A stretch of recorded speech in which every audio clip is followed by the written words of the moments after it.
Assalamualaikum warahmatullahi wabarakatuh. Alhamdulillah alladzi bi ni'matihi tatimmus shalihat. Segala puji bagi Allah Jalla Jalaluh yang karena nikmatnya kebaikan-kebaikan menjadi sempurna. Yang karena rahmatnya niat baik hamba dapat terlaksana.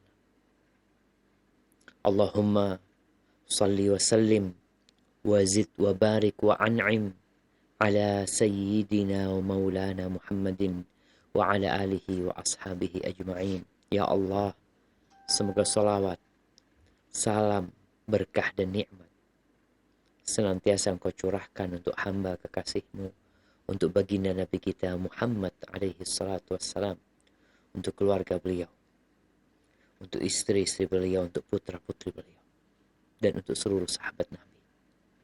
Semoga Allah meridhai kita bersama mereka. Amma ba'd, ahibati fillah. Malam ini, malam tanggal 2 bulan Sya'ban. Allahumma ahillahu alaina bil amni wal iman was salamati wal islam rabbi wa rabbukallah. Doa yang dianjurkan untuk dibaca tatkala kita melihat hilal, pertanda kita masuk ke bulan baru, di mana kita mengatakan, ya Allah, jadikan bulan ini bulan yang penuh dengan keamanan dan keimanan, bulan yang penuh dengan keselamatan dan keislaman. Tuhanku dan Tuhanmu adalah Allah. Mengingatkan tentang keutamaan bulan Sya'ban, bulan yang dilalaikan oleh banyak manusia, di mana kemarin bulan Rajab rame-rame orang mengagungkan bulan haram, yang memang bulan itu bulan yang diagungkan di dalam Islam. Kemudian kita masuk ke bulan Sya'ban. Setelah Sya'ban ada bulan Ramadan. Syahrul Ramadan allazi unzila fihi al-Quran. Bulan Sya'ban ini terjepit di antara bulan haram dan bulan diturunkannya Al-Quran. Rasulullah Sallallahu Alaihi Wasallam tidak pernah terlihat berpuasa lebih banyak seperti puasa beliau di bulan Sya'ban. Dan hal ini mendorong Usamah bin Zaid bin Harithah radhiyallahu anhuma untuk bertanya kepada Nabi alaihi salatu wasallam, apa penyebabnya beliau memperbanyak puasa di bulan Sya'ban? Kata beliau alaihi salatu wasallam, "Dzaka syahrun yaghfalu anhu an-nas baina Rajab wa Sya'ban wa Ramadan." Itu bulan yang banyak dilalaikan oleh manusia. Manusia melalaikan. Dia terjepit antara bulan Rajab dan bulan Ramadan. Turfa'u fihi al-a'malu ila rabbil alamin. Di bulan ini amal-amal manusia diangkat menuju kepada Allah Rabbul Alamin. Dan aku ingin amalanku diangkat dalam kondisi aku berpuasa. Kenapa? Di antara semua amal ibadah, satu-satunya ibadah yang balasannya hanya Allah yang tahu, itu puasa. Berapa pahalanya? Malaikat itu nyatetnya gimana? Kata Allah Azza wa Jalla dalam sebuah hadis qudsi, "Kullu amal ibni Adam lahu, al-hasanatu bi ashri amthaliha ila 700 dhif." Semua amalan manusia itu untuk manusia, hitungannya sudah ditetapkan buat dia. Satu Allah lipat gandakan jadi 10 kali lipat. Sampai ke 700 kali lipat. Illa shaum. Kecuali puasa, kata Allah. Fa innahu li wa ana ajzi bihi. Kecuali puasa, itu milikku, kata Allah. Aku yang akan memberikan balasan. Sehingga mencatatnya malaikat itu yang mencatat puasa. Orang ini puasa. Pahalanya terserah Allah Azza wa Jalla. Berapa Allah akan berikan.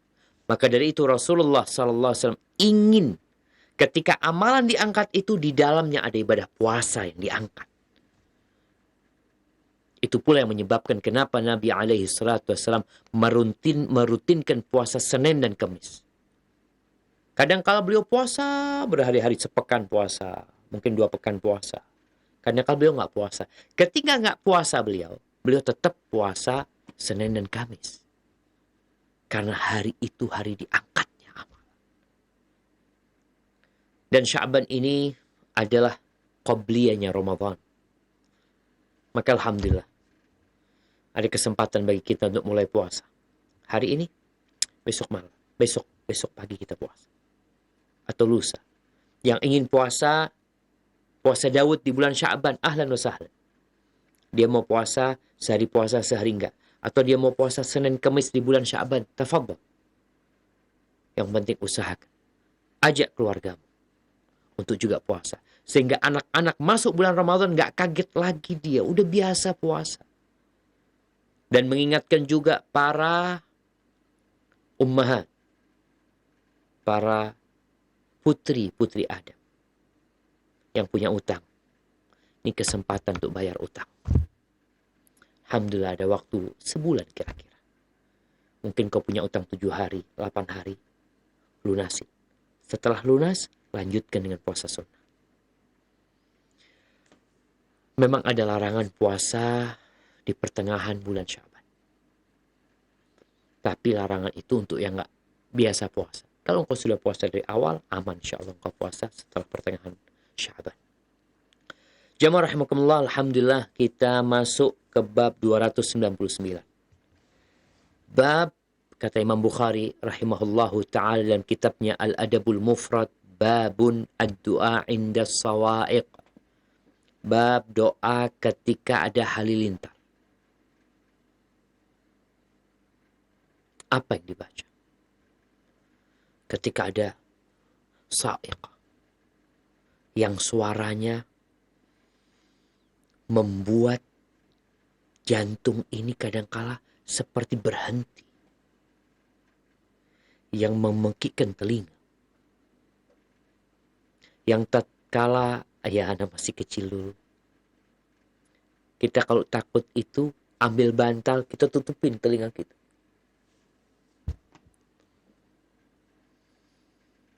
Halilintar. Suara gemuruh yang kita dengar. Itu ciptaan Allah. Apa yang seharusnya dilakukan hamba? Kemarin kita bicara tentang doa tatkala hujan turun. Apa doanya? Allahumma sayyiban nafi'an. Ingat, jangan lupa. Khususnya teman-teman yang hidup di tempat yang rawan banjir. Ketika ngelihat mendung, angin bertiup, doa minta kebaikan angin tersebut. Minta keinginan untuk apa angin itu dikirim. Kemudian meminta agar hujan itu bermanfaat buat kita. Nah, kalau mendengar suara halilintar, suara gemuruh, apa yang harus kita lakukan? Apa kata Imam Bukhari? Qala haddatsana Ma'la ibn Asad. قال حدثنا عبد الواحد ابن زياد قال حدثنا الحجاج قال حدثني أبو مطر أنه سمع سالم مولى سالم بن عبد الله عن أبيه قال كان النبي صلى الله عليه وسلم. Ini Salim putranya Abdullah bin Umar bin Khattab radhiyallahu anhu. Kana an-nabiy sallallahu alaihi wasallam idza sami'a ar-ra'd was-sawa'iq قال اللهم لا تقتلنا بصعقك ولا تهلكنا بعذابك وعافنا قبل ذلك. أحبتي في الله, ini hadis dhaif. Ini doa yang mungkin banyak kita menghafalnya. Doa ketika mendengar halilintar atau suara gemuruh yang ada di awan itu. Apa doanya? Salim bin Abdullah meriwayatkan dari ayahnya bahwa Nabi SAW mengatakan, Allahumma la taqtulna bisa'kika wa la tuhlikna bi'adzabika wa afina qabla dhalika. Yang artinya, ya Allah, jangan matikan kami dengan halilintar-Mu ini. Dan jangan binasakan kami dengan azab-Mu. Dan berikan keselamatan buat kami sebelumnya. Ada lafaz lain yang mengatakan, Allahumma la taqtulna bi ghadabika. Ya Allah, jangan matikan kami dengan murka-Mu. Ahibati fillah, hadis ini dhaif. Sehingga tidak boleh dinisbatkan kepada Nabi alaihi salatu wassalam. Kalau bicara orang mau berdoa, minta sama Allah azza wa jal, ya bebas-bebas aja. Tapi tatkala kita tahu hadisnya ini dhaif, lemah, sehingga jangan sampai kita membacanya lalu menisbatkannya kepada Nabi alaihissalam dengan mengatakan, ini loh doanya Nabi SAW. Ya, kita memohon kepada Allah agar Allah tidak mematikan kita dengan amarahnya, agar Allah memberikan afiah kepada kita. Itu bebas. Kapan saja kita berdoa dalam kondisi kita takut sesuatu, kita memohon kepada Allah dengan doa ini, nggak apa-apa. Tapi tidak menisbatkannya kepada Nabi alaihi salatu wassalam. Dan sawaik halilintar ini disebutkan wahya saqat ra'diha. Itu halilintar biasanya ada api seperti kejutan listrik yang kita lihat. Seperti ada aliran listrik. Ini berkaitan dengan sa'iqah. Kemudian biasanya ya kita tahu lah, sa'iqah ini, halilintar ini petir ya. Kita tahu ada namanya penangkal petir. Kadangkala kalau dia mengenai pohon, terbakar. Kalau dia mengenai manusia, maka gosong itu manusia. Dan kita sudah melihat kebun-kebun yang terbakar karena petir. Kita melihat rumah juga yang terbakar karena petir. Maka itu bisa menjadi azab. Maka kita berlindung dari azab Allah SWT. Nggak apa-apa. Ya, seharusnya kita berlindung ketika kita takut. Memohon kepada siapa? Kepada Allah Azza wa Jalla. Tapi menisbatkan doa ini kepada Nabi SAW, maka harus dikasih penjelasan bahwa dhaif, bahwa lemah. Kemudian babun idza sami'ar ra'd. Kalau tadi berkaitan dengan petirnya, ketika ada petir ya, kita nggak mendengar. Kadang-kadang kita melihat ada seperti api yang membelah awan itu. Yang kadang-kadang kita melihat dari jauh, jemaah ya. Apalagi ketika gelap. Subhanallah. Benar-benar mengkhawatirkan. Benar-benar menunjukkan bahwa manusia ini lemah. Kalau Allah mau mengazab dia, menghancurkan dia, Allah hanya mengatakan kun fayakun. Jadi ini doa ketika ada petir atau ketika ada halilintar. Tapi sekali lagi, hadisnya dhaif. Kemudian di bab selanjutnya ini babun idza sami'ar ra'd. Bab apabila mendengar suara gemuruh tadi. Jedar. Biasanya yang seperti ini orang dalam rumah ketika hujan ya. Dia nggak ngelihat tuh. Dia dengar suara petir, suaranya. Apa yang harus dibaca? Imam Bukhari mengatakan haddatsana Bishr qala haddatsana Musa ibn Abdullah qala haddatsani al-Hakam qala haddatsani Ikrimah anna ibn Abbas radhiyallahu anhu kana idza sami'a sawt ar-ra'di Qala subhanalladzi sabbahta lahu. Qala innar ra'da malakun yan'iku bil ghaith kama yan'iqur ra'i bi ghanamihi. Ini riwayat dari Abdullah bin Abbas radhiyallahu anhu. Mauquf kepada Abdullah bin Abbas. Apa yang dikatakan Abdullah bin Abbas? Dia mengatakan biasanya karena kata Ikrimah, ceritanya Ikrimah muridnya Abdullah bin Abbas. Ibnu Abbas itu kalau mendengar suara ra'ad, suara petir, suaranya, dia mendengar suaranya, maka dia mengatakan subhanalladzi sabbahta lahu. Maha suci Allah yang engkau bertasbih untuknya. Lalu Abdullah bin Abbas mengatakan innar ra'ad. Ra'ad itu malaikat. Yan'iku bil ghaith. Yang tugasnya malaikat ini mengatur hujan. Dia menggiring hujan. Kadang-kadang kita ngelihat awan itu berjalan. Tahu-tahu berangkat ke arah timur. Nanti yang dari arah barat datang lagi, melewatin kita. Cuma lewat, nggak berhenti. Kadang-kadang berkumpul di satu tempat. Maka di sini, malaikatlah yang ditugaskan oleh Allah untuk mengatur hujan ini. Untuk mengatur jalannya awan. Masih ingat dengan hadis yang Nabi SAW bercerita, hadis yang sahih, bahwa ketika ada seorang sedang di dataran terbuka, lalu dia mendengar, kata Nabi SAW, suara dari awan yang mengatakan, isqi hadiqata fulan. Sirami kebunnya fulan. Sirami kebunnya fulan. Lalu awan itu bergerak.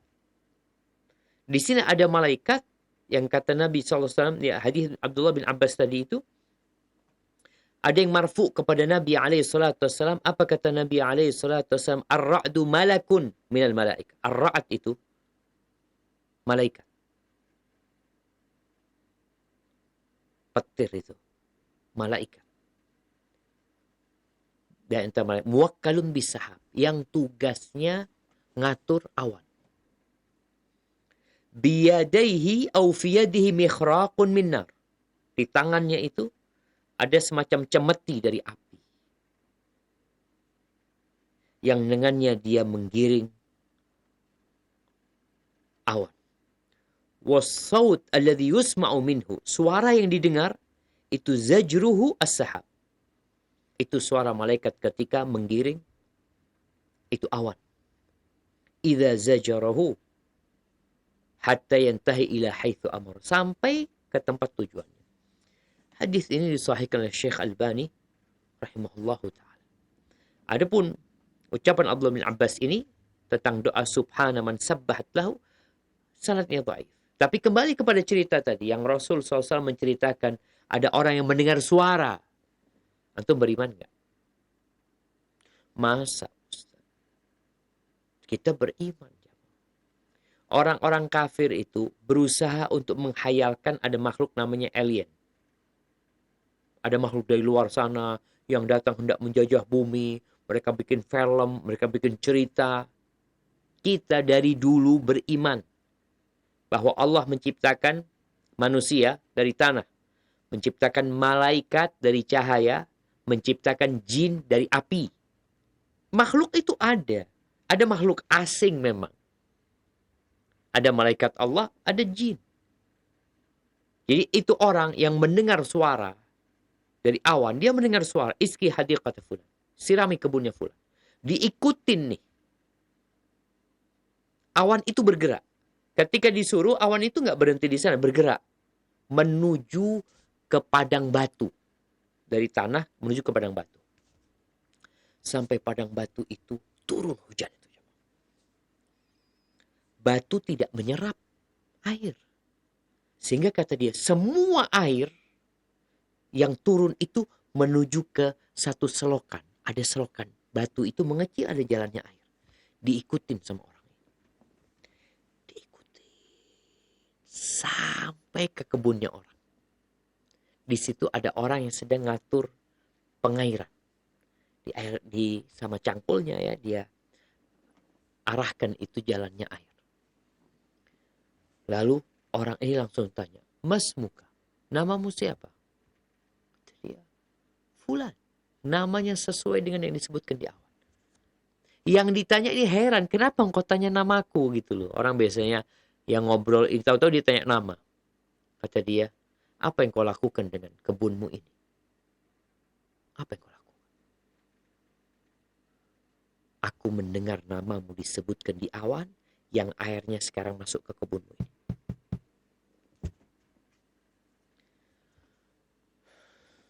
Kata pemilik kebun ini. Dia tidak pernah menceritakan amal soleh dia. Maka berusahalah punya amal soleh yang tersembunyi. Tapi karena orang ini sudah mendengar dari awan, maka dia cerita. Yang aku lakukan dengan kebunku ini, sepertiga dari hasil kebun itu, aku sedekahkan. Sepertiga. Kita tahu zakatnya pertanian, zakatnya perkebunan itu adalah 1/10 kalau pakai air hujan.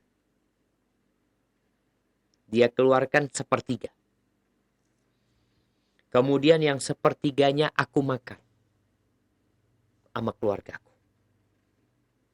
Ini bagaimana keseimbangan Islam antara dunia akhirat. Yang 1/3 disedekahkan, yang 1/3 dimakan. Terus yang 1/3-nya lagi dikembalikan untuk pertanian dan perkebunan. Seperti itu. Ini cerita awan. Ada suara di awan itu. Makanya Rasulullah SAW mengatakan ar-ra'ad itu, yaitu petir tadi, itu adalah malaikat. Kalau doa tadi ternyata subhana man sabbahta lahu ini, tidak, ini ucapan Abdullah bin Abbas ya. Tapi yang jelas sanadnya dhaif. Adapun di hadis selanjutnya, Imam Bukhari mengatakan, "Haddatsana Ismail, qala haddatsani Malik ibn Anas, an Amir bin Abdullah bin Zubair, an Abdullah bin Zubair, annahu kana idza sami'a ar-ra'da taraka al-hadits. وقال سبحان الذي يسبح الرعد بحمده والملائكة من خيفته ثم يقول إن هذا لوعيد شديد لأهل الأرض." Ini hadis dari Amir bin Abdullah bin Zubair. Amir bin Abdullah bin Zubair. Kalau tadi dari Salim bin Abdullah bin Umar. Yang hadis tentang Soaik, tentang halilintar. Yang ini dari Amir bin Abdullah bin Zubair. Anaknya ini menceritakan, bapaknya itu Abdullah bin Zubair, seorang sahabat Nabi radhiyallahu anhuma, dia itu biasanya kalau mendengar suara petir, tarakal hadis. Dia nggak bicara, ninggalkan pembicaraan. Lagi ngobrol, dia diam. Apa yang dilakukan? Dia kemudian mengatakan subhanalladzi yusabbihur ra'du bihamdihi wal malaikatu min khifati. Maha suci yang petir itu bertasbih untuknya memuji Allah. Dan malaikat-malaikat juga bertasbih memuji Allah dengan penuh rasa takut kepada Allah. Thumma yaqul, lalu Abdullah bin Zubair mengingatkan orang-orang yang hadir. Sesungguhnya suara ini yang kita dengar adalah ancaman yang dahsyat buat penduduk bumi. Ya.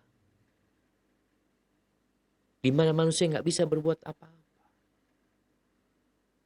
Ketika volume air hujan semakin banyak, membuat bendungan-bendungan penuh, lalu dikatakan hati-hati siaga 1. Bagaimana tatkala ada hujan yang deras bersama petir, bersama halilintar yang membuat tiang-tiang listrik jatuh, pepohonan runtuh, rumah terbakar. Mau minta tolong sama siapa kita? Bertasbihlah buat Allah. Sucikan Allah. Puji Allah. Minta perlindungan sama Allah. Kita lebih sering mengandalkan akal kita, kecerdasan kita. Kita kumpul musyawarah untuk menyelesaikan masalah-masalah yang ada. Boleh. Memang seharusnya seperti itu. Tapi engkau harus yakin. Bumi ini milik Allah. Engkau siapa? Engkau punya apa? Rumah yang kau milikin dulu milik orang. Dan nanti akan berganti jadi milik orang lagi. Engkau siapa? Kau pemimpin negeri. Kau penguasa. Kau presiden. Kau gubernur. Kau menteri. Dulu yang duduk di kursimu itu orang lain. Dan bentar lagi engkau akan pergi. Dan datang orang lain. Sehingga setiap muslim, orang-orang yang memegang kebijakan, itu hendaklah selalu menggantungkan asa, harapan kepada Sang Pencipta dan takut kepada Allah Azza wa Jalla.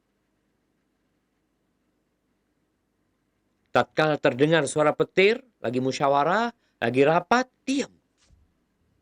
Bertasbihlah. Subhana man sabbah ra'du wa bihamdihi wal malaikatu min khifati. Lalu kalau engkau orang yang mimpin rapat atau apa, ingatkan. Inna hadza la wa'idun syadid li ahli al-ard. Ini ancaman yang dahsyat untuk penduduk bumi. Dari Allah Jalla Jalla. Ucapan ini bukan hadis Nabi alaihi salatu wassalam. Ucapan ini adalah ucapan Abdullah bin Zubair, sahabat Nabi. Kalau kita mau ngikutin, ahlan wa sahlan. Kita insya Allah mengikuti kebaikan dan ini adalah bacaan-bacaan yang baik untuk dibaca oleh seorang muslim. Baik, jamaah rahimakumullah, kita masuk ke bab 301. Babun man sa'alallaha al-afiyah. Bab tentang orang yang memohon kepada Allah al-afiyah. Ada izin minum dulu. Bismillah.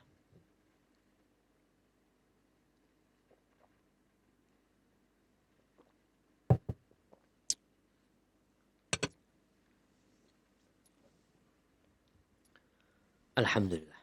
Meminta kepada Allah al-afiyah. Apa afiyah ini? Afiyah ini udah jadi bahasa Indonesia. Kita kalau ditanya gimana kabarnya, sehat wal afiyah. Secara bahasa Arab, makna afiyah ini yaitu dijaganya hamba oleh Allah dari segala bentuk bala dan petaka. Mau itu penyakit, mau itu kelaparan, mau itu tabrakan, mau itu apa saja. Itu disebut afiyah. Di dalam kitab An-Nihayah dikatakan al-afiyah an yaslama minal asqam wal balaya. Afiyah itu di mana diselamatkan manusia dari penyakit-penyakit dan bala dan malapetaka. Oleh karena itu Nabi SAW mengatakan fa inna ahadan lam yu'ta ba'dal yaqini khairan minal afiyah. Sesungguhnya seorang hamba itu tidak diberi karunia oleh Allah yang lebih baik setelah keyakinan daripada afiyah. Setelah Allah berikan kepadamu iman, Allah berikan kepadamu keyakinan dengan agama Allah ini, apa sih karunia Allah yang lebih baik? Al-afiyah. Bukan harta yang berlimpah ruah, tapi diselamatkannya dirimu dari penyakit dan malapetaka. Dan di lafaz Imam Tirmidzi, Rasulullah sallallahu alaihi wasallam mengatakan salullahal afwa wal afiyah. Ini perintah dari Nabi alaihi salatu wasallam, mintalah kalian kepada Allah al-afwa wal afiyah. Afwa itu maaf dari Allah. Dan afiyah tadi keselamatan dari bala dan petaka. Ya, kalau bicara maaf Allah itu sangat kita perlukan di hari kiamat. Karena kita nggak lepas dari dosa. Kalau nggak dimaafkan sama Allah, nggak cukup amal soleh kita untuk masuk surga, nggak cukup. Hanya maaf Allah dan rahmat yang membuat kita bisa masuk surga Allah Azza wa Jalla. Dan yang namanya afiah itu untuk kehidupan dunia ini, di mana kita minta supaya diselamatkan dari kejahatan-kejahatan, keburukan-keburukan yang ada di dalamnya. Ahibati fillah, doa ini minta afiah ini adalah doa yang sangat pendek tapi mengandung makna yang begitu luas. Baik. Al-Imam Bukhari dalam kitabnya Al-Mufrad mengatakan haddatsana Adam qala haddatsana Syu'bah qala haddatsana Suwaid bin Hujair qala sami'tu Salim ibn Amir. Kata Imam Bukhari, aku telah mengajarkan kepada kami Adam, dia berkata telah mengajarkan kepada kami Syu'bah, dia berkata telah mengajarkan kepada kami Suwaid bin Hujair, dia berkata aku mendengar Salim bin Amir atau Sulaim bin Amir. An Ausat ibn Ismail, meriwayatkan dari Ausat bin Ismail. Katanya Ausat, sami'tu Aba Bakrin As-Siddiq radhiyallahu anhu ba'da wafatin Nabi SAW. Aku mendengar Abu Bakar As-Siddiq radhiyallahu anhu berpidato setelah wafatnya Rasul sallallahu alaihi wasallam. Qal, apa kata Abu Bakar? Qama an-nabiy sallallahu alaihi wasallam awwala maqami hadha thumma baka Abu Bakar. Dia mengatakan Rasulullah sallallahu alaihi wasallam telah berdiri di tempat ini. Awal maqam.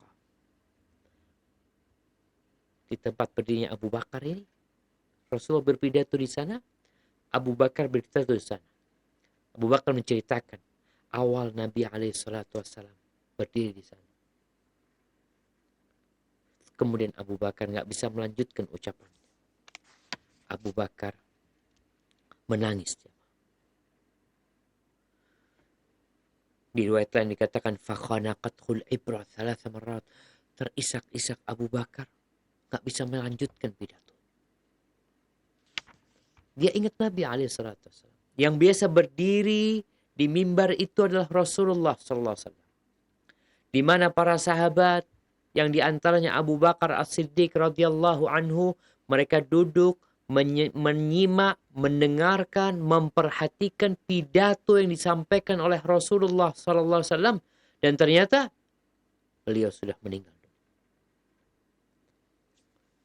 Dan Nabi mengingatkan kita, kalau engkau terkena musibah, engkau tinggal mati orang yang kau cintai, maka hibur dirimu dengan mengingat ditinggal mati Nabi alaihissalam. Karena tidak ada musibah yang lebih besar dari meninggalnya Rasulullah sallallahu alaihi wasallam. Thumma qala, lalu Abu Bakar melanjutkan ucapannya.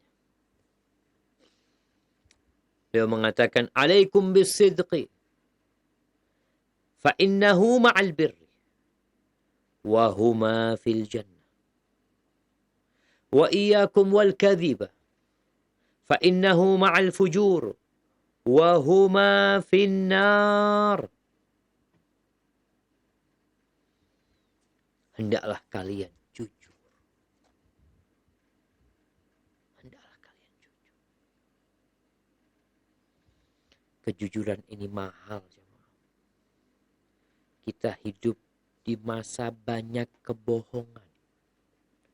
Kalau dari dulu Nabi SAW sudah menyampaikan, alaikum bisidqi fa inna sidqa yahdi ilal birri wa innal birra yahdi ilal jannah. Hendaklah kalian jujur. Malu kalian kalau bohong. Kenapa? Yang namanya kejujuran itu akan bersama kebaikan. Orang kalau jujur baik. Ketika dia jadi pegawai yang jujur, hidupnya akan baik. Bukan hanya di tempat kerjanya. Di rumahnya dia baik. Di keluarganya dia baik. Di tetangganya dia baik. Kenapa? Karena dia hidup dengan kejujuran. Makanya Allah Jalla Jalaluhu mengatakan, ya ayyuhalladzina amanu taqullah Wa kunu ma'as sadiqin.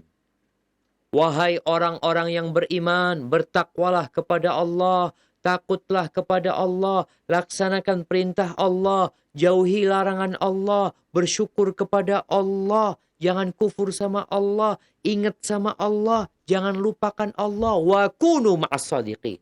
Dan bergabunglah kalian bersama orang-orang yang jujur. Makanya kadang-kala kalau di sebuah lembaga, baik lembaga swasta, lembaga pemerintahan, kalau antum kumpulnya sama orang-orang yang nggak jujur, antum jadi kayak mereka.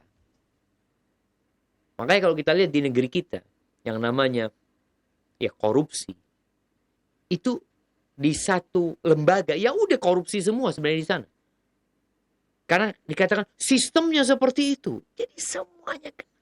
Makanya kita harus berpisah dengan orang-orang yang seperti itu. Cari lingkungan yang baik. Nggak ada usah ciptakan lingkungan yang baik. Wa kunu ma'as shadiqin. Orang jujur kalau kumpul sama orang-orang nggak jujur dibenci dia. Karena nggak bisa diajak kong kali kong. Tapi nggak masalah. Imam mereka yang berubah jadi baik atau antum yang keluar dari mereka. Nah, itu pilihan. Karena kejujuran ini akan mengantarkan dirimu kepada kebaikan. Baik. Kemudian, wahuma fil jannah. Yang namanya kejujuran dan kebaikan akan mengantarkan ke surga. Apa sih yang kau cari? Apa yang kau cari? Ini Abu Bakar berpidato itu dalam posisi belum menjadi khalifah, menjadi pemimpin umat Islam pada waktu itu, menjadi penguasa, bagaimana menganjurkan kepada pejabat-pejabat negaranya, kepada rakyat-rakyatnya untuk berbuat jujur. Kalau dari RT-nya jujur, dari tukang sayurnya jujur, dari tukang sampahnya jujur, jalan tuh kejujuran ini sehingga naik. Maka yang akan terjadi ya kemakmuran kalau kumpul sama orang-orang jujur. Dan terakhir akan masuk surga. Wa iyyakum wal kadhib. Hindari dusta. Fa innahu ma'al fujur. Dusta ini melahirkan dosa. Dusta melahirkan dosa. Dusta itu pabriknya kejahatan. Jadi kalau orang udah bohong ya udahlah. Orang tuh kalau udah bohong. Sekarang ini alhamdulillah jemaah. Kita bersyukur kepada Allah. Kebohongan-kebohongan orang itu terekam. Terekam dan manusia itu bisa menggabungkan kebohongan orang ini dengan ucapan dia. Digabungin nih sekarang. Videonya bisa digabungin. Nih fulan yang kemarin ngomong A sekarang jadinya B. Bohong dia kan. Kemarin katanya enggak. Tahu-tahu iya sekarang. Enggak malu. Ya udah kalau enggak malu. Berbuatlah semau. Nabi SAW mengatakan inna mimma adrakan nas min kalamin nubuwatil ula. Satu ucapan yang atau satu kata bijak, satu pelajaran yang diwariskan oleh manusia, yang diwariskan dari para nabi yang sebelumnya dan dihafal oleh manusia-manusia setelah mereka itu apa? Idalam tastahi fasna ma syi'ta. Kalau engkau enggak malu silahkan berbuat semaumu. Enggak ada malunya. Dan disinilah orang-orang yang dusta, mau nggak mau, dusta dia akan melahirkan dusta. Kemudian melahirkan kejahatan, melahirkan kezaliman. Terakhir kemana? Wahuma finnar. Neraka tempatnya. Pintunya bohong. Ketika dibuka itu pintu, maka dia akan masuk ke ruangan yang penuh dengan dosa. Hati-hati. Jangan meremehkan dosa. Gara-gara jabatan, gara-gara kekuasaan, gara-gara harta, gara-gara ingin untung lebih besar, pedagang kadang-kala dusta. Kecurangan yang terjadi di pasar. Allahu Akbar. Bermula dari dusta. Nggak akan dusta ini membuatmu bahagia. Kata siapa Ustaz? Kita ngeliat tuh pembohong-pembohong kok kayaknya nyaman hidupnya. Nggak nyaman. Kenapa? Karena Nabi SAW menjelaskan kepada kita tentang dosa. Yang namanya dusta, ngantarkan ke dosa, membuka pintu kejahatan. Apa kata Nabi SAW? Wal ithmu ma haka fi nafsika wa taraddada fi sadrika wa karihta an yattali alaihi nas. Dosa itu adalah sesuatu yang rundel di hatimu, yang membuat dadamu sempit, nggak nyaman, nggak enak, dan engkau nggak ingin orang lain tahu sama dosa itu. Gimana akan bahagia? Engkau di kamarmu sendiri, di ruang makanmu, di kerjamu, di kantormu, nggak ada orang, itu engkau ketakutan. Takut ketahuan. Nanti gimana? Apa bahagianya dusta yang engkau lakukan? Engkau dapat harta, engkau dapat kekuasaan, engkau dapat jabatan, tapi engkau tersiksa di dalam dirimu sendiri. Yang namanya jantung nih.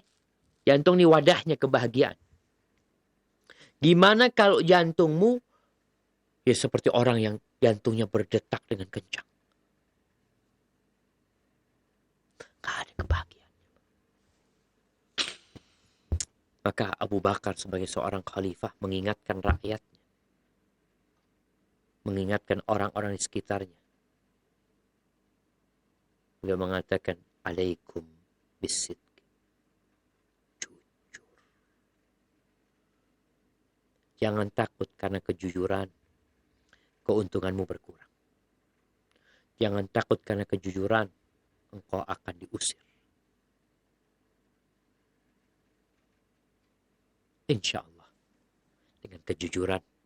Engkau akan mendapatkan kebahagiaan. Walaupun hidupmu berakhir di dalam penjara. Kenapa? Kebahagiaan itu bukan di kebebasan. Bagaimana orang bebas tapi hatinya gara-gara berdusta, gara-gara bohong, tidur di atas kasur gak nyenyak. Ketika engkau harus berakhir di penjara karena kejujuranmu, tempat tidurmu di penjara akan jadi tempat yang indah. Karena plong, selesai urusannya sudah. Nggak ada yang aku sembunyikan. Maka Allah berikan kebahagiaan. Terus kata Abu Bakar mengatakan, wasalullahal afiyah. Mintalah kepada Allah afiyah. Apa yang disampaikan Abu Bakar ini adalah petikan-petikan dari sabda Nabi alaihi salatu wassalam. Yang Abu Bakar mendengarnya dari Rasul SAW dan beliau ingatkan umat itu terhadap pesan-pesan Rasul SAW. Apa pesannya Abu Bakar? Wasalullahal mu'afah. Mintalah kepada Allah afiyah. Mintalah diselamatkan dari petaka. Minta diselamatkan dari bala dan musibah. Minta diselamatkan dari penyakit, dari wabah, dari pandemi, dari apa saja yang membuat ya hidup kita sengsara. Minta sama Allah. Doa. Jangan cuma pakai masker. Jangan cuma jaga jarak. Jangan cuma sering cuci tangan. Jangan bergantung sama vaksin. Tapi berdoa. Sebab-sebab yang dianjurkan itu dijalanin. Tapi jangan kemudian bersandar kepada sebab itu. Merasa ana sudah cuci tangan, ana sudah pakai masker, ana sudah jaga jarak, tapi engkau lupa berdoa. Pernahkah engkau berpikir siapa yang memindahkan COVID ini ke Indonesia? Lewat siapa? Kok bisa lolos? Bagaimana ceritanya? Allah Rabbul Alamin. Siapa yang menyembuhkan fulan dan mematikan fulan? Dua-duanya sama kena COVID. Sama pakai ventilator. Yang satu sembuh, yang satu mati. Allah Jalla Jalla. Maka ingat minta al-afiyah. Ya, kita tahu tiap pagi dan petang ya, Nabi SAW ngajarin kita doa. Allahumma inni as'aluka al-afwa wal-afiyah fid dunya wal akhirah. Allahumma inni as'aluka al-afwa wal-afiyah fi dini wa dunyaya wa ahli wa mali. Allahumma astur awrati wa amin rawati. Allahumma hfadhni min baini yadayya wa min khalfi wa an yamini wa an shimali wa min fawqi wa a'udzu bika an ughtala min tahti. Tiap hari Nabi nyuruh dan beliau praktek. Pagi dan petang minta. Maka teman-teman yang mungkin dia rajin untuk swab, jangan lupa juga rajin berdoa. Karena hanya Allah yang menyelamatkan kita. Sebab itu bisa berjalan kalau Allah berkehendak. Lalu Abu Bakar setelah mengatakan Sarullah al-mu'afa. Dia mengatakan fa'innahu lam yu'ta ba'dal yaqini khairun minal mu'afa. Tidaklah seorang hamba dikasih nikmat sama Allah setelah keyakinan. Iman yang ada di diri kita. Kita mengatakan asyhadu an la ilaha illallah wa anna Muhammad Rasulullah. Kita mengatakan Allah itu benar. Malaikat itu benar. Kitab-kitab itu benar. Utusan Allah itu benar. Hari kiamat itu benar. Takdir baik dan buruk itu benar. Surga dan neraka itu benar. Sirat itu benar. Kita yakin dunia ini kan hancur lebur dan kita akan dibangkitkan. Tidak ada nikmat yang lebih besar setelah keyakinan itu daripada mu'afat. Tadi selamat dari bala dan musibah. Selamat dari sakit ya. Walaupun kita tahu bahwasanya penyakit itu menghapuskan dosa, mengangkat derajat. Tapi kita disuruh minta kesembuhan, minta keselamatan, jangan minta bala. Lalu kata Abu Bakar Siddiq radhiyallahu anhu, wala tuqati'u. Jangan saling memutuskan. Kita tahu, Anda lanjutkan dulu bacaan hadisnya. Wala tuqati'u, wala tadabaru, wala tahasadu, wala tabaghadu wa kunu ibadallahi ikhwan. Kalian jangan memutuskan hubungan di antara kalian. Memboikot saudara. Apalagi kerabatnya. Ada hubungan rahim. Kita tuh nggak boleh memutuskan hubungan sama sesama muslim. Innamal mu'minuna ikhwah. Orang-orang beriman itu bersaudara. Jangan putuskan hubungan.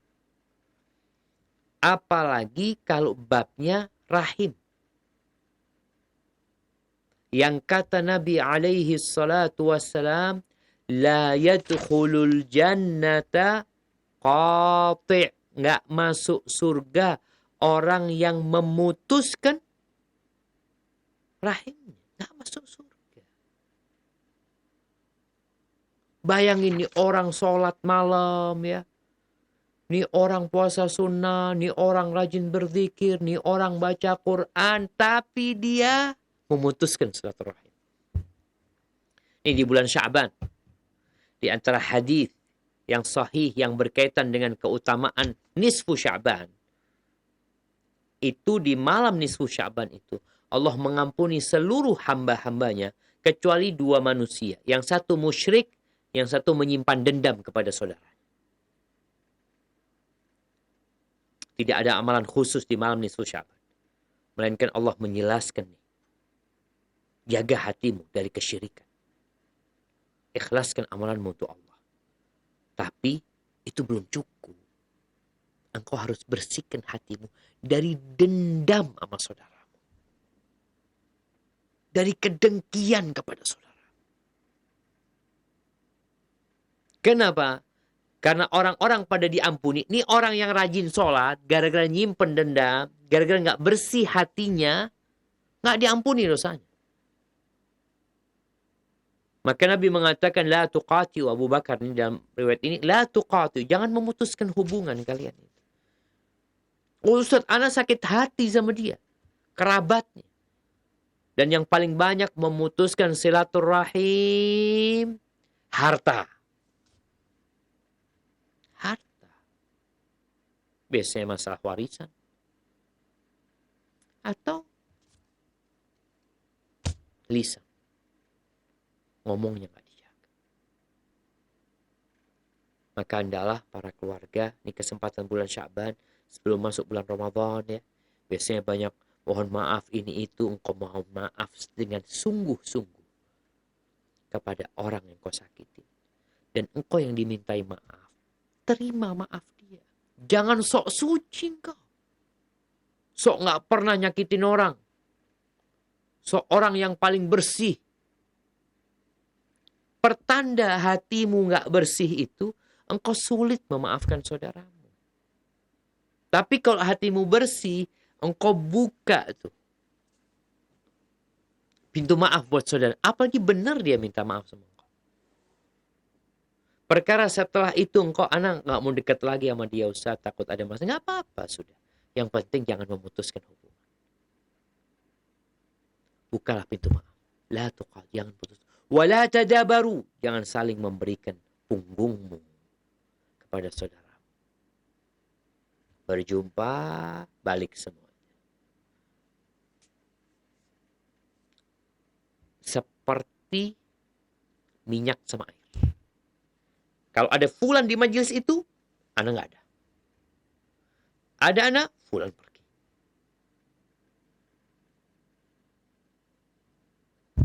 Terjadi? Terjadi. Mengucapkan salam, nggak dijawab. Ini kadang-kadang mengucapkan salam ya, ada orang-orang di jalan, Assalamualaikum. Dia nggak mau membalas salam. Bahkan bahasa Jawa melengos. Memalingkan wajah. Memberikan punggung. Apa masalahnya? Kita salah. Ya, semua orang melakukan kesalahan. Wala tahasadu. Jangan saling hasad. Ini nih kadang-kala penyakitnya. Hasad penyakitnya. Hasad itu ya perasaan gak nyaman dengan nikmat yang Allah berikan kepada orang lain yang menimbulkan keinginan bagaimana nikmat itu hilang. Gak suka orang itu dapat nikmat. Dia ingin nikmat itu hilang. Itu hasad. Jadi tatkala kita perasaan ngelihat orang lain dapat nikmat, jaga hati kita. Kalau engkau ingin seperti yang Allah berikan kepada fulan, kira-kira yang ngasih fulan itu siapa? Siapa yang ngasih fulan? Fulan itu ciptaan siapa? Siapa yang memberikan rezeki kepada fulan? Siapa yang mencatat rezekinya fulan? Adakah selain Allah yang memberikan rezeki kepada fulan? Nggak ada. Allah yang kasih rezeki sama fulan. Terus Ustaz, anak kepingin seperti fulan. Was'alullaha min fadlih. Allah mengatakan wala tatamannau ma faddalallahu bihi ba'dakum ala ba'd. Jangan kalian menginginkan nikmat yang Allah berikan kepada orang lain. Kalian ingin nikmat itu pindah ke kalian. Jangan. Kalau kepingin seperti fulan, ya minta sama Allah. Ini yang menyebabkan jamaah hidup jadi sengsara. Melihat saudaranya beli rumah, ganti mobil, ganti motor, makan gulai rasa soto. Gak jelas rasanya itu. Karena hasad. Minum teh manis terasa hambar. Gara-gara hasad. Dan hasad ini berbahaya sekali. Dalam sebuah hadis yang dhaif ya, tapi secara maknanya sahih. Innal hasanat disebutkan di sana. Innal hasad ya'kulul hasanat. Hasad itu memakan kebaikan kama ta'kulun narul hatab. Sebagaimana api makan kayu. Biasanya kalau sudah ada perasaan hasad itu, kita akan ribain fulan, seneng kalau ada yang ngomongin fulan. Kemudian mungkin melakukan tindakan-tindakan yang fulan ini bagaimana dia di PHK, bagaimana fulan disingkirkan dari jabatannya. Gara-gara hasad tadi. Hasad ini pohon yang tumbuh di jantung kita, ada akarnya, dia itu nggak bisa dicabut. Insya Allah nanti ketika masuk surga, Allah katakan wa naza'na ma fi sudurihim min ghillin ikhwanan ala sururin mutaqabil. Di surga hilang perasaan hasad. Tapi di dunia sampai sebagian ulama mengatakan ma khala jasadun min hasad. Enggak ada tubuh yang selamat dari hasad. Tapi sebagian orang memeliharanya, disiramin hasadnya sehingga jadi pohon yang besar, membuat dadanya sesak. Kadangkala pohonnya berduri lagi, membuat dia berdarah-darah karena melihat nikmat yang Allah berikan kepada Allah. Tapi ada orang yang memangkas pohon hasad itu. Dipangkas, mungkin kasih racun sama dia supaya dia nggak tumbuh. Nanti tumbuh lagi, diracun lagi sama dia tuh hasadnya. Wala tahasad. Jangan saling hasad. Masyarakat nih, biasanya kalau sudah bersaing untuk mendapatkan sesuatu, kadang-kala akan mengantarkan kepada hasad. Makanya Nabi SAW mengatakan, Wallahi mal faqra akhsha alaikum. Demi Allah, aku tidak takut kalian ditimpa kefakiran. Wa innama akhsha an tubsata alaikumud dunya. Yang aku takutkan tatkala dunia ini dibentangkan buat kalian. Fatanafasuha kama tanafasuha. Lalu kalian berlomba-lomba, bersaing. Ketika ada persaingan, hasad biasanya datang. Gak bisa ngelihat dia lebih darimu. Karena engkau bersaing, engkau harus ada di depan. Itu namanya bersaing. Dan ini membahayakan engkau. Kalian akan bersaing seperti orang-orang dulu bersaing. Fatuhlikakum kama ahlakatu. Kemudian dunia ini akan menghancurkan kalian. Membinasakan kalian. Seperti orang-orang dahulu binasa gara-gara bersaing tadi. Mengumpulkan dunia. Maka la tahasad. Jangan saling hasad. Kalau kepingin kayak fulan, minta sama Allah. Doakan fulan supaya ditambah. Allah akan kasih sama engkau. Enak gak kita nih jemaah? Kalau ada orang kita gak suka, jangan kau kirim pahala sama dia. Tapi bagaimana kau dapat manfaat pahala? Dengan mendoakan dia. Fulan baru beli rumah. Masya Allah bagus rumahnya. Katakan, ya Allah mudah-mudahan rumahnya itu berkah. Dijaga sama Allah. Gak bocor rumahnya. Enak rumahnya. Malaikat dikirim sama Allah. Mengatakan amin. Dan buat engkau seperti yang kau doakan buat dia. Subhanallah. Wala tabaghadu, jangan saling membenci. Hidup ini dengan kebencian, ya Allah. Satu musuh itu, satu orang yang kau benci, itu udah banyak. Membuat hidupmu susah. Tapi 1000 kawan, itu kurang. Maka berkaitan dengan orang-orang yang beriman. Wa kunu ibadallah ikhwana. Jadilah kalian hamba-hamba Allah yang bersaudara. Yang namanya bersaudara, ya ingat dengan hak saudara kita sesama muslim. Apa haknya? Idza laqitahu fasallim alaihi. Kalau berjumpa sama dia, ucapkan salam. Itu tuh saudara. Ya Allah, mudah-mudahan kita ditunjukin akhlak yang mulia sehingga kita bisa mengucapkan salam kepada saudara-saudara kita. Idza laqitahu fasallim alaihi. Wa idza da'aka fa'ajib. Kalau diundang, khususnya walimah datang. Kemudian yang ketiga, wa idza maridha fa'udhu. Kalau dia sakit, kunjungin dia. Sekarang corona Ustaz. Mengunjungi orang sakit, jangan dulu. Mungkin kita doakan aja. Kemudian yang keempat, kalau dia minta nasihat, kasih nasihat. Kalau dia bersin lalu memuji Allah, ucapkan yarhamukallah. Kalau dia mati, ikutin, antarkan jenazahnya. Maka ingat, wa kunu ibadallah ikhwana. Jadilah kalian hamba-hamba Allah yang bersaudara. Hadza wallahu a'lam bishawab. Mungkin itu yang bisa Anda sampaikan pada kesempatan kali ini. Kurang lebihnya mohon maaf. Insyaallah kita lanjutkan pada hadis-hadis yang selanjutnya berkaitan dengan meminta afiat kepada Allah Azza wa Jalla. Anda kembalikan ke teman-teman di studio Pajak Pusat. Jazakumullah khair. Jazakallahu khairan kami sampaikan kepada Ustaz Dr. Syafiq bin Riza Basalamah MA Hafizahullah Ta'ala yang telah memberikan nasihat kepada kita di malam hari ini dari pembahasan kitab Al-Adabul Mufrad. Dan untuk berikutnya kami undang Anda para pemirsa Roja TV dan pendengar Radio Roja untuk memasuki sesi tanya jawab. Baik, kita akan coba angkat pertanyaan pertama Ustaz dari Bapak Abu Fauzan di Sulawesi Tengah. Beliau ingin bertanya, Ustadz, Rasulullah Sallallahu Alaihi Wasallam selalu merasakan takut ketika melihat awan mendung, Ustadz. Namun, ana belum bisa merasakan yang demikian. Pertanyaan, apakah doa Rasulullah yang mustajab di saat itu dan doa ana apakah masih bisa diijabah? Mohon penjelasannya, Ustadz. Nah, barakallahu fikum. Iya jemaah. Yang terjadi dengan Bapak penanya ini sebenarnya terjadi pula dengan para sahabat Nabi.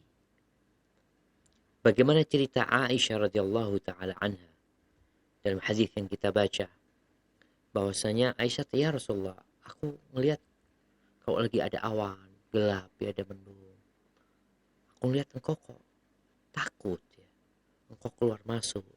Padahal orang-orang itu seneng kalau lihat awan itu. Maka Nabi menjelaskan, tahukah engkau Aisyah bagaimana kaumnya Nabi Hud, atau kaumnya Nabi Hud, ketika mereka melihat hujan, ketika mereka melihat awan, mereka itu mengatakan, oh ini akan menurunkan hujan buat kami. Ternyata yang turun itu azab buat mereka. Istilah yang perlu ada di diri kita. Awan yang kita lihat bisa jadi azab. Bisa jadi Allah turunkan hujan bersama petir, bersama halilintar yang menghancurkan rumah kita, menghancurkan keluarga kita. Maka hal inilah yang harus ada di benak kita. Sebuah keyakinan bahwa Sang Pencipta adalah Allah Azza wa Jalla. Dan Allah dapat menjadikan itu awan membawa azab dan awan itu menjadi rahmat. Sehingga tugas kita adalah berdoa memohon kepada Allah Azza wa Jalla. Kadangkala jemaah kita lihat nih, kawan-kawan kita yang kebanjiran. Kadangkala hujannya nggak di tempat mereka. Mereka ngelihat awan itu gelap. Ditiup oleh angin, pergi. Oh alhamdulillah nggak di sini turunnya. Memang nggak di tempatmu turunnya. Di tempat fulan turunnya, tapi tempatmu yang kebanjiran. Maka kita minta kebaikannya. Jadi yang harus kita lakukan adalah tadi, mengimani kebesaran Allah. Meyakini bahwasanya awan ini ikut aturan Allah. Ikut perintah Allah. Dia dapat menurunkan rahmat, tapi dia juga dapat menurunkan azab. Sehingga perasaan kita kalau melihat itu, ya Allah, apalagi kalau ada angin kencang ya, kita berdoa minta sama Allah SWT. Kalau pertanyaan apakah akan mustajab doa ana Ustaz? Ya kalau antum yakin sama kebesaran Allah, yakin Allah akan mengabulkan doa. Rasulullah sallallahu alaihi wasallam mengatakan, "Ud'ullaha wa antum muqinuna bil ijabah." Berdoalah memohon kepada Allah dalam kondisi yakin akan dikabulkan oleh Allah SWT. Yakinlah Allah mengabulkan doa kita. Hadza wallahu a'lam.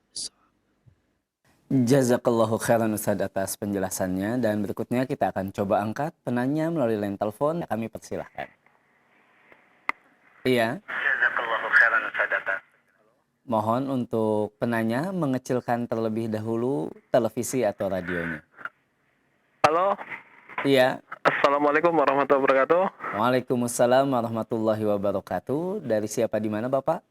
Dengan Akhidian di Bekasi. Silahkan. Pertanyaannya begini Ustaz, terkait dengan dusta atau bohong ya. bagaimana dengan seseorang yang bohong itu katanya demi kebaikan, apakah itu hukumnya atau diperbolehkan atau bagaimana Ustadz? Itu aja, oke. Jazakallah khair. Baik, wa jazakallahu khairan. Assalamualaikum warahmatullahi wabarakatuh. Waalaikumsalam warahmatullahi wabarakatuh. Tafadhol Ustaz. Barakallahu fiik. Nah, jemaah, berkaitan dengan bohong. Ada orang mengatakan bohong putih. Ada bohong yang boleh. Nah, Rasulullah SAW mengatakan la yahillul kadzib illa fi thalath. Nggak boleh, nggak halal dusta itu kecuali dalam 3 kondisi. Maka kita perhatikan. Tadi yang dikatakan bohong untuk kebaikan itu masuk enggak dalam 3 kondisi yang disebutkan sama Nabi alaihi salatu wassalam. Yang pertama adalah bohong dalam peperangan. Dalam kondisi perang. Ya, kalau umpamanya ada orang yang ditangkap sama musuh. Kemudian ditanya, di mana lokasi komandanmu? Boleh nggak dia bohong pada waktu itu? Apakah harus jujur dia? Yang boleh dia bohong karena kondisinya kondisi perang. Jadi dalam kondisi perang itu diperbolehkan orang itu bohong. Dia dipaksa untuk jujur, dia bohong. Ini kondisi yang pertama. Kondisi yang kedua adalah tatkala seorang memperbaiki 2 orang yang bertikai. 2 orang yang tidak bertegur sapa. Ini orang mau memperbaiki 2 orang ini udah gak bertegur sapa. Terus gimana? Di sini diperbolehkan untuk berdusta. Di mana orang ini datang kepada fulan. Gimana kabarmu? Masya Allah. Engkau masih ingat sama fulan gak? Iya, kenapa? Mungkin dia cetus jawabnya karena gak suka. Iya kok, fulan tuh sekarang suka mengingatmu ya. Suka ya memujimu, mungkin dulu ada hari-hari yang indah pernah bersamamu ya. Dia menyesal ya karena ada masalah sama engkau. Padahal bohong nih. Masa kayak gitu? Benar. Kemudian dia datang lagi kepada kawannya nih. Sama dia ngomong, fulan tuh kayaknya ingin baikan sama engkau ya. Mungkin ya yang dulu biarlah berlalu ya. Dia ingin bagaimana bisa bersahabat lagi ya, paling tidak ya cairlah suasana yang ada. Dia ingin minta maaf sama engkau. Kau mau gak ketemu sama dia? Benar dia mau ketemu? Iya. Disinilah dia akhirnya mempertemukan 2 orang ini dengan dusta tadi. Ini yang diperbolehkan. Yang ketiga, hadithur rajul ma'a zaujati. Omongan yang terjadi antara suami istri. Di mana kadang-kala mereka tanya, engkau cinta gak sama aku? Masya Allah, gimana gak cinta sama engkau? Engkau adalah ibu anak-anakku. Padahal ini suami sudah pikir kayaknya anak pengen cari ganti ya, udah capek sama istrinya. Tapi dia ingin mempertahankan. Dia bohong. Istri kayak gitu juga. Kadang-kadang istri udah capek sama suaminya. Bahkan mungkin dia berharap suaminya cepat mati. Ada perempuan-perempuan yang kadang-kadang mikir daripada suaminya kawin lagi, asan mati aja lah dia. Ketika ditanya sama suaminya, engkau cinta gak sama aku? Ya Allah bang, aku ingin mempertahankan rumah tangga ini sampai ke surga bersamamu. Padahal dia bohong. Jadi rayu merayu ya, puji memuji antara suami istri itu diperbolehkan. Jadi seperti itu. Maka buat penanya tinggal dilihat yang tadi bohong buat kebaikan itu masuk enggak dalam 3 kategori tadi. Kalau enggak, ya berarti enggak boleh gitu. Hada wallahu alam bissawab. Jazakallahu khairan Ustaz atas penjelasannya. Dan kembali Ustaz, kita akan coba angkat pertanyaan melalui pesan singkat. Dari Mas Basuki yang berada di Jayapura Ustaz. Izin bertanya Ustaz terkait dengan kisah yang pernah didengarkan bahwa dahulu sahabat Nabi SAW melihat Rasulullah SAW menangis setiap melihat hujan. Lalu kemudian Nabi Muhammad SAW menjawab, seperti inilah derasnya manusia masuk neraka. Mohon penjelasannya Ustadz, apakah ada kisah yang seperti ini dan apakah sahih? Barakallahu fikum. Nah, jamaah. Yang pertama, Anda nggak tahu. Anda baru pertama kali mendengar hadis dengan lafal yang tadi disebutkan. Bahwa Nabi SAW menangis setiap kali hujan turun. Lalu beliau mengatakan seperti inilah derasnya orang-orang masuk ke neraka. Na'udzubillahi minan nar. Ana nggak pernah tahu, jadi ana nggak bisa jawab, tapi wallahu alam, kok sepertinya ya nggak ada hadis itu. Kalaupun ada mungkin nanti bisa ditanyakan ya. Tapi jelas ana nggak tahu, ana nggak pernah dengar tentang hadis seperti itu. Karena yang terjadi sebaliknya. Rasulullah SAW kalau turun hujan itu gembira. Beliau itu kalau awal doa minta hujan, turun hujan, kalau beliau menyingkap kepalanya itu untuk dikenakan air hujan. Bahkan beliau berdoa seperti yang tadi disampaikan, Nabi mengatakan Allahumma sayyiban nafi'an. Ya Allah, jadikan hujan ini hujan yang bermanfaat. Dan tatkala Nabi khutbah Jumat, kemudian beliau minta hujan, lalu turun hujan itu deras. Nabi tersenyum melihat para sahabat takut basah ya ketika mereka pulang dari masjid selesai sholat Jumat. Jadi kalau hadis tadi, Anda nggak pernah dengar hadis itu. Dan sekali lagi ini sebuah contoh kritis seorang muslim ya. Jadi kalau dapat hadis, jangan serta-merta kita terima. Kita perlu tanyakan. Kalau ternyata nggak ada referensinya, nggak ada kitabnya, hanya sekedar hadis diucapkan, dicari nggak ketemu, maka kita tinggalkan sampai ada penjelasan benarkah itu sabda Nabi alaihi salatu wassalam. Karena berbohong atas nama Nabi nggak sama dengan berbohong atas manusia. Bahkan Nabi alaihi salatu wassalam mengatakan, man kadzaba alayya muta'ammidan falyatabawwa maq'adahu minan nar. Barang siapa yang berdusta dengan sengaja atas namaku, maka hendaklah dia ambil tempat duduk dia di neraka. Dan jangan jadi ahadul kadzabin. Salah satu dari pendusta, yaitu yang ikut menyebarkan hoaks. Jadi ada orang hoaks, bikin hoaks, ini pendustanya. Antum jangan jadi penyebar hoaks. Maka tatkala dapat sharing, dapat apa ya, mungkin ada orang yang kirim sesuatu sama antum jangan langsung sebarin kepada orang sampai memastikan. Hadza wallahu a'lam. Jazakallahu khairan Ustadz atas jawaban dan nasihatnya. Dan berikutnya kembali kita akan coba angkat penanya melalui line telepon. Kami persilahkan. Halo, Assalamualaikum warahmatullahi wabarakatuh. Waalaikumsalam warahmatullahi wabarakatuh. Dari siapa, di mana Ibu? Dari Ibu Sunina di Cibinong. Baik, silahkan. Ya Allah, barakallahu Ustadz. Ustadz, surat Jadalah 7-8 itu kebaikan akan dibalas kebaikan. Walaupun sebesar jaroh, kejahatan akan dibalas kejahatan. Nah, bagaimana dengan saya yang istilahnya masih berat untuk memberikan sedekah pada orang yang pernah menyakiti saya. Nah, itu karena saya belum merasa suka gitu sama orang itu. Memaafkan gitu kan. Nah, yang kedua, itu setan yang dipecutin dengan petir, itu setan yang bergentayangan apa setan yang mana tak? Mohon saya tetap jazakumullah khairan. Assalamualaikum warahmatullahi wabarakatuh. Waalaikumsalam warahmatullahi wabarakatuh. Tafadhal Ustaz.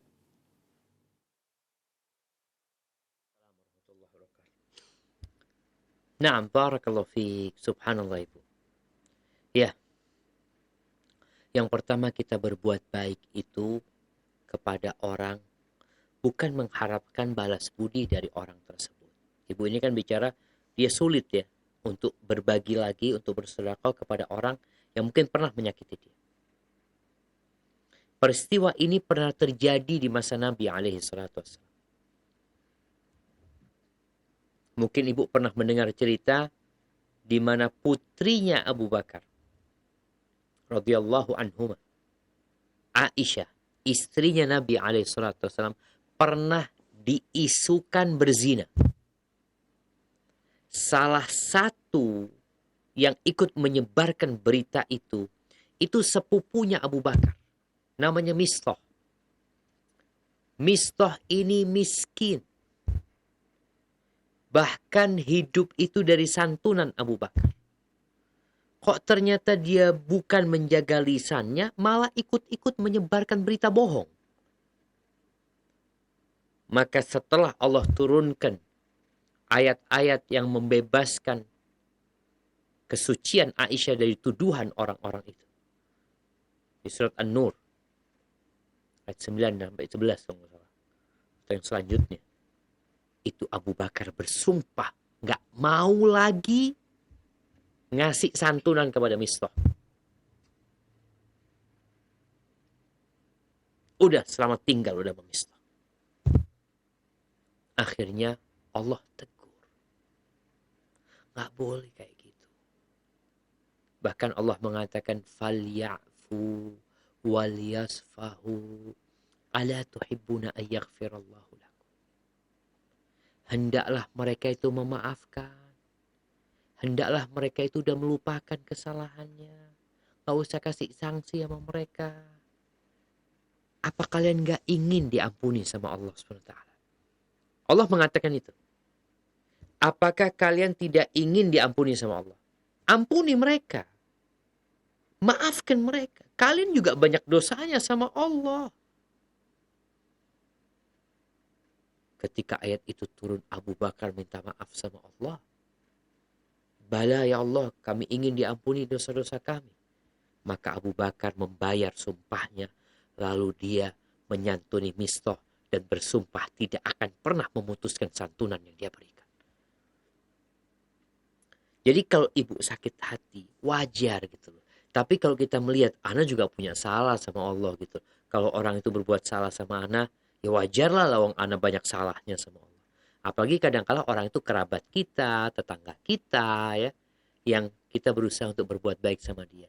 Kemudian ibu ketika berbuat baik sama manusia, jangan berharap balas budi dari itu orang. Yang ada sakit hati. Sakit hati yang ada. Kenapa yang ada sakit hati? Orang itu manusia nih sama Allah aja kurang bersyukur. Apalagi sama ibu. Ngasih apa dia? Ibu ngasih apa sama dia? Duit. 100 juta. 1 miliar. Allah kasih mata sama dia. Allah kasih kaki sama dia. Allah kasih jantung sama dia. Allah berikan segala fasilitas sama dia. Berapa banyak manusia yang kufur sama Allah. Apalagi kita cuma kasih apa sama dia. Maka hendaklah kita memaafkan dia. Bismillah. Duit yang ibu berikan kepada dia. Itu akan jadi amal soleh buat ibu. Dan sekali lagi jangan pernah kita berharap balas budi. Orang-orang yang masuk surga itu apa kata mereka? Innama nut'imukum liwajhillah la nuridu minkum jaza'aw wala syukura. Kami kasih makan kalian itu karena Allah. Kami nggak minta balas budi, nggak minta ucapan terima kasih, nggak. Enggak. Jadi ngasih itu udah lepas sudah. Lupakan sudah yang pernah diberikan. Kenapa? Dicatat sama Allah. Tapi kalau engkau ingat-ingat, nanti dihapus sama Allah. Adapun tadi, di mana disebutkan sama Nabi SAW bahwasanya ar-ra'du malakun minal malaika. Bahwasanya petir itu malaikat. Dari malaikat-malaikat Allah yang ditugaskan untuk mengatur awan. Jadi yang dipecut itu bukan setan. Tapi awan yang digiring, ini seperti orang ketika naik sesuatu kadang-kadang diarahkan itu kendaraannya. Awan ini pun kita tahu diarahkan dia kemana dia perginya. Jadi sekali lagi yang dipecut sama cemetinya malaikat itu bukan setan tapi awan yang digiring untuk berjalan di tempat yang sudah Allah tetapkan turun hujan di sana. Hada wallahu a'lam bishawab. Jazakallahu khairan Ustaz atas penjelasannya, dan berikutnya kembali kita akan angkat pertanyaan melalui pesan singkat Ustaz dari Ummu Fulana di Kepulauan Riau.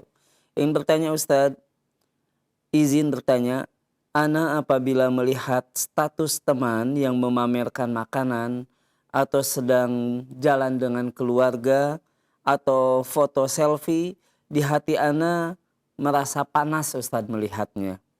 Pertanyaannya Ustadz, apakah ini termasuk hasad? Mohon penjelasannya Ustadz.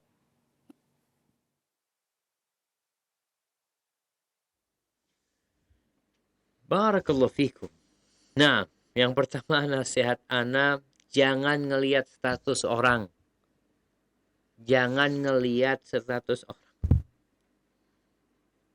Ani terus terang. Ana itu kadang-kadang nggak tahu ngelihat status itu di mana. Sampai pernah ana ngelihat, oh ternyata kalau kita buka status orang, orang itu tahu kita buka. Maka nasihat ana jangan suka ngelihat status orang. Rasulullah SAW menyuruh kita, unduru ila man huwa asfala. Lihatlah kepada yang di bawah kalian. Kalau mau ngelihat status orang, lihat statusnya orang yang di bawah kita. Wala tanduru ila man huwa fawqakum. Jangan melihat kepada yang di atas kita. Ini arahan dari Nabi SAW. Lihat ke bawah, jangan lihat ke atas. Status juga kayak gitu. Kenapa? Fahuwa ajdaru an la tazdaru ni'matallah alaikum. Karena hal itu akan lebih pantas buat kalian. Agar kalian tidak meremehkan nikmat yang Allah berikan kepada kalian. Akhirnya orang itu kan melihat Allah nggak kasih apa sama aku. Allah kasih fulan ini, kasih itu. Engkau nggak akan bersyukur sama Allah. Yang ada meremehkan nikmat yang Allah berikan kepada. Tadi. Jadinya panas hatinya. Coba lihat kepada yang di bawahnya. Ngelihat orang yang nggak punya rumah. Ngelihat orang yang nggak bisa makan. Engkau ngelihat orang yang makan enak, engkau jadi panas. Coba engkau lihat orang yang makan nasi bungkus. Hanya sama tempe dia makan, sama garam. Engkau akan bersyukur sama Allah. Jadi tadi yang ada pada dirimu itu salah satu bentuk awal mula menuju kepada hasad. Karena hasad itu tidak menyukai nikmat yang Allah berikan kepada orang dan menginginkan nikmat itu hilang. Mungkin engkau masih panas aja, tapi lama-kelamaan takutnya berkeinginan agar nikmat itu hilang dari orang itu. Maka hindarin melihat status orang. Terus ngelihat status orang boleh, tapi yang di bawah kita, bukan yang di atas kita. Hada wallahu a'lam bishawab. Jazakallahu khairan Ustaz atas penjelasannya, dan berikutnya kita angkat kembali pertanyaan melalui line telepon. Kami persilahkan. Iya. Silahkan. Mohon maaf, silakan untuk penanya mengecilkan terlebih dahulu televisi atau radionya, cukup mendengarkan melalui pesawat teleponnya. Kami persilahkan.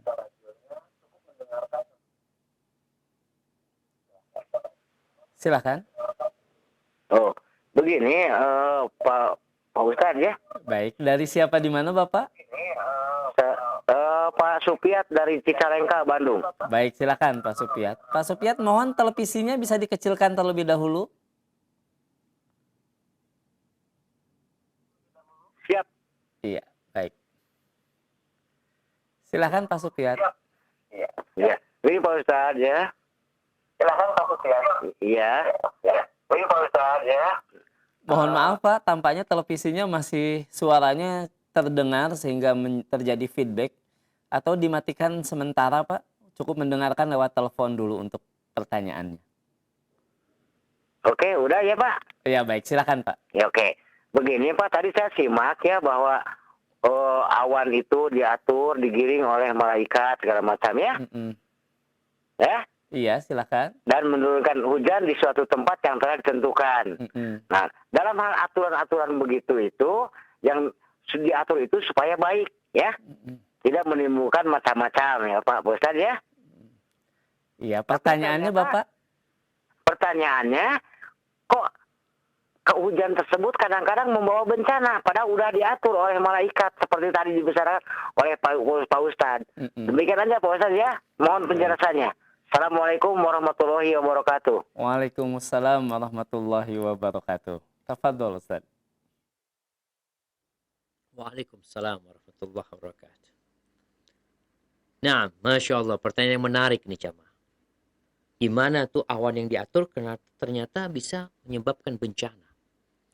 Inilah aturan Allah. Allah itu yang memberikan kebaikan. Dan Allah yang menurunkan azab buat sebagian manusia. Sehingga awan itu diatur untuk menjadi azab buat fulan. Buat kampungnya fulan. Menghancurkan kampung itu saja. Yang lainnya nggak kena. Jadi benar-benar diatur. Jadi kalau bicara Bapak, kok masih menimbulkan bencana? Memang Allah menginginkan awan itu jadi bencana buat kaum tersebut. Dan itu jadi ujian buat mereka.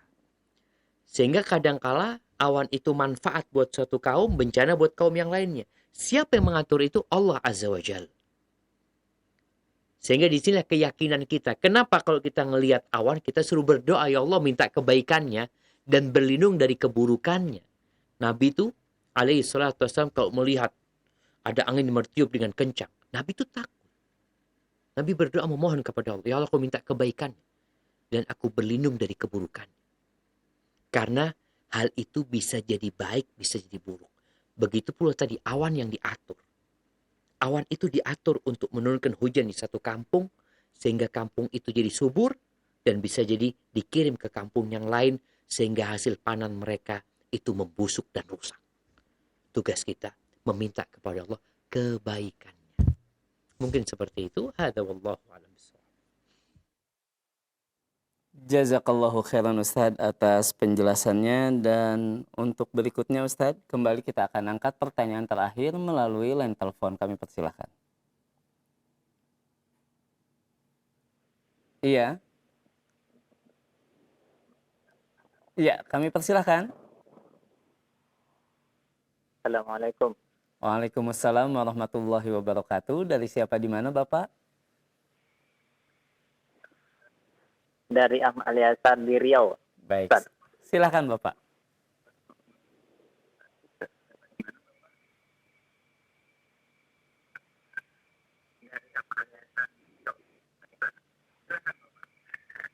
Gini, Pak Ustadz, mungkin di luar tema nih, karena maaf dulu di luar tema karena ini masalah pernikahan, Ustadz. Mohon maaf Bapak, bisa dikecilkan terlebih dahulu televisinya Bapak supaya suaranya lebih jelas, atau dimatikan sementara. Karena yang setahu saya di mana-mana itu pernikahan tuh lebih mudah dan lebih simpel. Saya ingin tahu wali itu posisi mana, Pak Ustadz. Kadang-kadang orang menikah itu walinya langsung wali hakim, Pak Ustadz. Sampai berapa orang kita harus mencari wali kalau bapaknya sudah tidak ada, mungkin berkaitan yang berhaknya diwali lah itu, Ustaz. Terima kasih, Ustaz. Baik, sama-sama, jazakallahu khairan untuk Bapak penanya di Riau. Tafadhol Ustaz.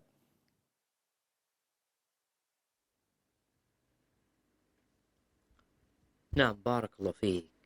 Ya jamaah. Ya Allah, semoga Allah menyelamatkan negeri kita dari balak dan petaka.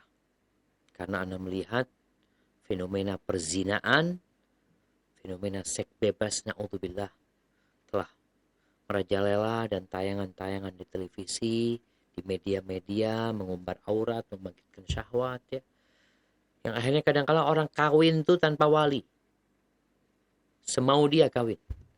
Ada yang nikah lari, nggak disuruh sama orang tua, kabur, nikah sama hakim, sama siapa di kampung orang, sama ustadz, sama kiai. Yang berhak menjadi wali itu yang pertama bapaknya. Bapaknya. Bapaknya nggak ada saudaranya. Abang atau adiknya. Nggak ada anaknya. Walaupun dalam, ya anaknya berhak untuk menikahkan ibu. Ini pendapat yang lebih kuat. Anak itu bisa menjadi wali buat ibunya. Kemudian pamannya itu menjadi wali. Nanti pamannya nggak ada, sepupunya. Jadi hakim itu waliyu man la waliyalah.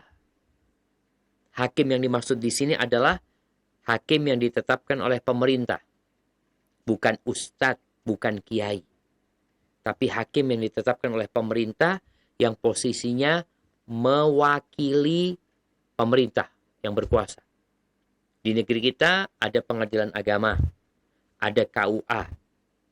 Mereka itu menikahkan orang-orang yang tidak ada walinya. Kalau ada seorang perempuan yang mau nikah dengan laki-laki yang soleh, tapi bapaknya nggak setuju, karena bapaknya ingin laki-laki yang kaya mungkin, perempuan ini boleh datang ke pengadilan agama. Dia mengajukan tentang bapaknya yang tidak mau menikahkan dia. Ada form yang harus diisi. Nanti pengadilan akan memanggil bapaknya. Ketika bapaknya nggak mau dan ternyata alasannya tidak sesuai dengan agama, maka perwalian bapaknya dipindah. Bapaknya di-cancel, dihapus dari wali, dicarikan wali lainnya, saudaranya mau dipanggilkan. Engkau nikahkan adikmu.